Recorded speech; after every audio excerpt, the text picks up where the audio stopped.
Hi friends and welcome back. If you're new here, my name is Debbie, and on today's episode I'm going to be sharing the cultural shock I've experienced in the UK and what I miss from my home country, Nigeria. I'll say the first thing I noticed here that was a big cultural shock for me was everybody smiling at you on the road, or if they don't even know you, they're smiling at you and sometimes saying hi. For me, I'll say it's a big cultural shock because where I'm coming from, sometimes even if you greet people, they will not even, if they don't want to answer, they're not going to answer. Don't get me wrong, it's the same way here. Sometimes you say hi to people and people they don't want to answer you, but majority of them are really nice and can be approachable because they're always smiling. But the smile is just it's a different kind of smile. Again, coming here, I noticed that there are two different kind of smile. There's smile that you smile from within, and there's one that you just move your cheekbone.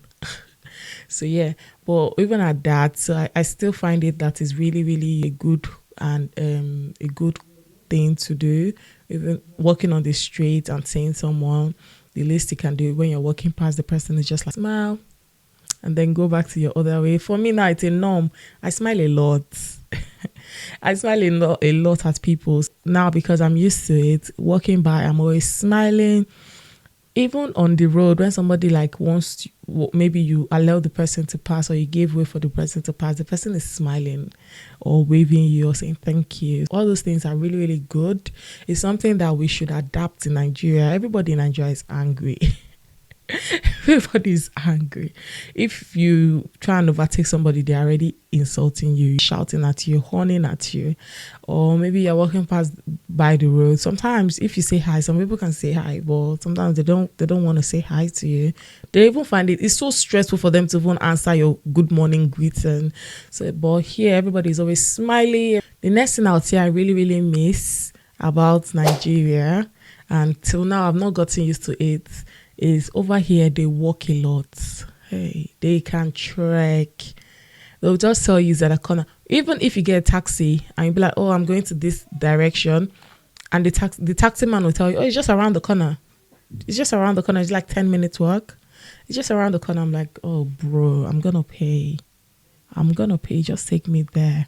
They wait for you to work because for them it's like a waste of money, and it's just around the corner. Just around the corner. Just you can just walk there. So yeah, that's something that I've not gotten used to. I don't think I'll ever get used to it because they will walk and walk and walk and walk and walk and trek. I miss coming out from my gate in Nigeria and I see 𝐘𝐒 everywhere.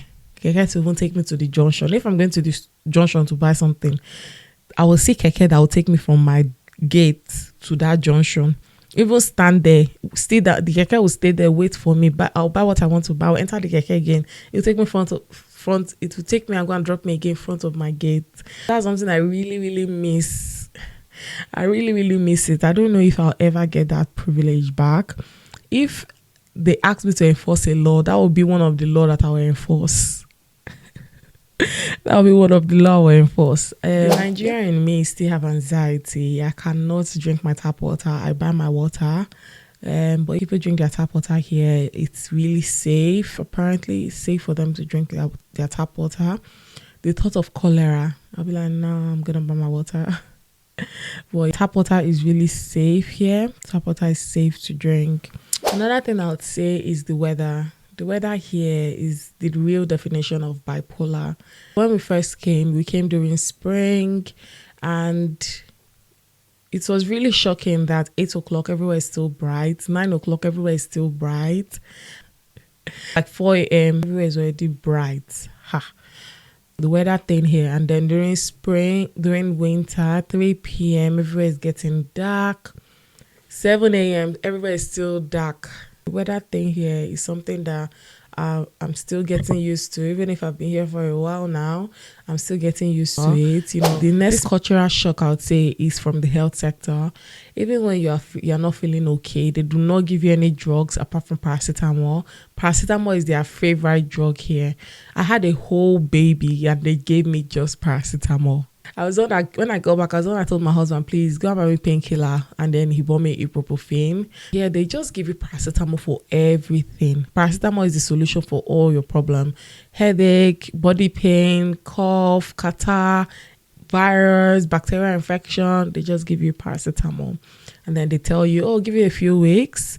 So 2 weeks, 3 weeks, you should feel better. So that's something I think is their medical conclusion here, that your body can fight anything that happens to it. You just need to give your body a bit of time. That's something I'm still struggling to get used to here, because maybe my babies, they have like maybe sore throat, and I know that I could have just given them this drug if I was in Nigeria, and they'll feel better within 3 days. Would literally not be able to eat. They'll literally be in pains, discomfort for like a week or two until it finally goes, because they are not willing to give us anything other than paracetamol. That's another thing I miss Nigeria for, walking into a pharmacy to buy something that would be the solution to your problem instead of stressing it. Because again, if you're a parent, you would know the hassle of you having kids that are poorly in the house. It affects everyone. And again, this bug of virus going around, it's literally just gonna keep jumping from one child to another child, because again, they're in the same space, they're in the same house. For me, I say it like, okay, getting drugs to just solve it before it's transferred to somebody else. But for them, they don't see it as anything. They just be like, oh, they're sharing it, give it a few weeks. And as a mom taking care of poorly kids that are not feeling well for 2 weeks, you know how it's going to affect you. You're going to be really stressed. So that's something I'm still getting used to right now. I'm still trying to accept that culture. I'm still trying to accept that their medical solution and their medical fact that you do not necessarily need drugs. Another cultural shock I would say I experienced when I came to the UK is that everything in the UK is the same. The houses are the same. The houses are the same color, the same supermarket, the same fuel station, the same banks. Everything is the same everywhere. I've been to quite a number of cities, because in Waka Waka, I was going to different city for job interviews, going to different city all the time. I don't even, if I should even count how many places I've gone to in this UK, how many cities I've gone to in this UK, I'll say I've gone to more than 15 cities in this UK. I've gone to more than 15. And each city I visit, they all look the same. I know where to get food. I know where to go to. I know where to buy things. I know which store are in this city, because they are also in my city. So it's something I really appreciate about the UK. Their business franchise is really, really strong. In Nigeria, the only thing that is really that they really held down strong are the banks. The banks, you can see different branches in different states. But again, shops, like you know that when you go to Nigeria, this pharmacy, you see it in Abuja, or you go to Lagos, you will not be able to find that pharmacy branch in Lagos. Instead, you see a different business or a different pharmacy. The same thing with fast food. Just maybe few fast food has branches around the whole Nigeria, like Kilimanjaro, maybe Chicken Republic. But here in the UK, everything you can find in Manchester, you'd be able to find it in London. Anything you can find in Leeds, you'll be able to find it in Halls. So that is something that is really, really good. And for me, I think it's a big cultural shock for me. And it's also something I really, really appreciate. I appreciated, because I knew that when I go to another city, I'm not going to be stranded. I know exactly what to put on my Google map and where to find what I need to find. Another thing I would say I really appreciate the UK for is their credit score system, or their credit system. So in Nigeria, you cannot buy anything if you do not have the money for it. So here it's an advantage and a disadvantage. Although currently I've not started milking the opportunity, or I've not started, being really involved in it. I still have my Nigerian mentality, which I need to change. But here in the UK, if you want to buy even the latest iPhone 15, you do not need to have the complete amount of money for it. You can, buy it and start paying on credit. You have a payment plan or something, and they give you the phone, and you start paying it until you eventually finish paying for it. But in Nigeria, my brothers and sisters watching this from Nigeria, you already know you cannot buy nada if you don't have the complete money. There's nothing you want to buy in Nigeria. If you cannot afford it, there's nothing that would happen. They would not give it to you and say, okay, take and be paying small. They won't. I don't even think, like, the rate for like mortgages is not high in Nigeria. it's not high as it is here in the UK. In Nigeria, they will not even trust you. Even if you want to buy a house, even if it's 21 billion, you need to have that money cash, or you need to have the money at hand. You need to have that money in your account before you can say you want to buy a house. But here in the UK, even if you don't have it, even if it's just 1k you have, or you just maybe need to save like at least 10%, and then you can get the house and keep paying it over and over. So that's something that that is good here in this UK, is good. But yeah, the Nigerian in me has not started using the opportunity because of fear. And again, anything I buy, I would like to like pay for it one at a go, because when I wanted to buy my tab, an example, when I wanted to buy my tab, it was maybe it was like 1,000 and something pound. But if you split it with the payment plan, you have to pay more, 1,200 and something. I mean, I'll be thinking, this 200 and something pound on top, it's a lot. I better just save my money, and buy and pay for it once and for all. But it's something I need to stop doing, because again, it's going to help you build your credit score. Buying things on credit and eventually paying helps you build your credit score. So yeah, I think it's something really, really good here. Cultural shock for me is in the education system. So yeah, you need to apply for school. In Nigeria, that you just drive around, you see fine schools, you enter, you go on a tour, maybe you ask one or two people, how is the school? They tell you the school is fine and there's no problem, the teachers are good. You go the next day, you pay money, your child starts on Monday.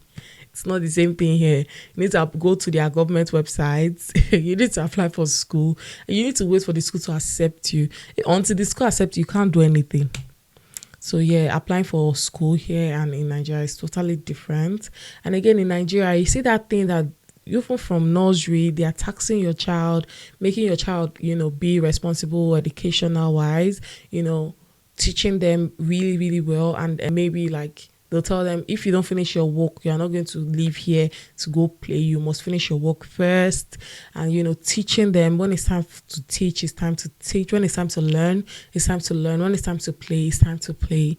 But here in the UK, it's different. They feel like it's easier for a child to learn while they're playing. So they're actually encouraging the child to play, while in the same time teaching them one or two things. They feel they learn here in the UK, the way they learn is learn by play or something like that, mostly in the nursery and the early stage of the education. But in Nigeria, even 3 years old child is coming back home with assignments, maybe to just, even if it's to color something, but they are always, giving that child work to do, taxing that child. For me, I think it's really, really good, and it's something I really, really miss Nigeria for. Here it's still okay, but here is okay the way they still learn, because they give them books to read, and the children can still learn from that book, but do everything, and they feel like they can learn either by playing. You can literally let the child play with sand or mud, and they feel like they are learning something by playing with that mud,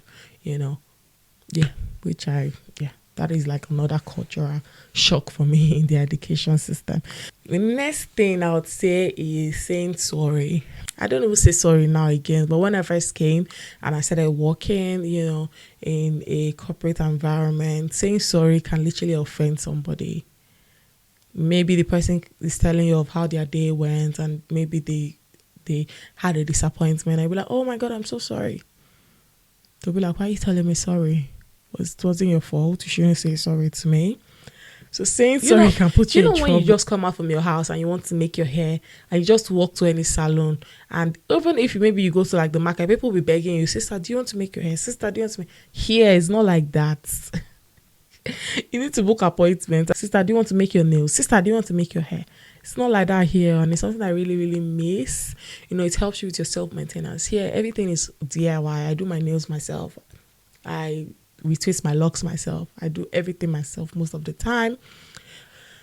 So yeah, it's something I definitely miss. Definitely. Don't know what we have until we lose it. When I was in Nigeria, I was like a baby girl, princess. I was a princess. I don't walk to the junction. I just pay, enter 𝐷𝐿, go to the junction, drive myself to the salon, do whatever I like. Go out for lunch, go out for breakfast, go out for dinner sometimes if I want, come back home, chill, order shawarma, order pizza, whatever I want. Well, here, thank you so much for watching. And please let me know in the comments what cultural shock you've experienced whilst you're in the UK and what you miss about your home country from wherever you may come from, maybe Africa, Indian, Asia. Let me know what you miss and what cultural shock you've experienced here in the UK. So we'll see you next time. Thank you so much. Do not forget to subscribe and hit the like button for more content like this. Thank you. Until next time. Bye bye.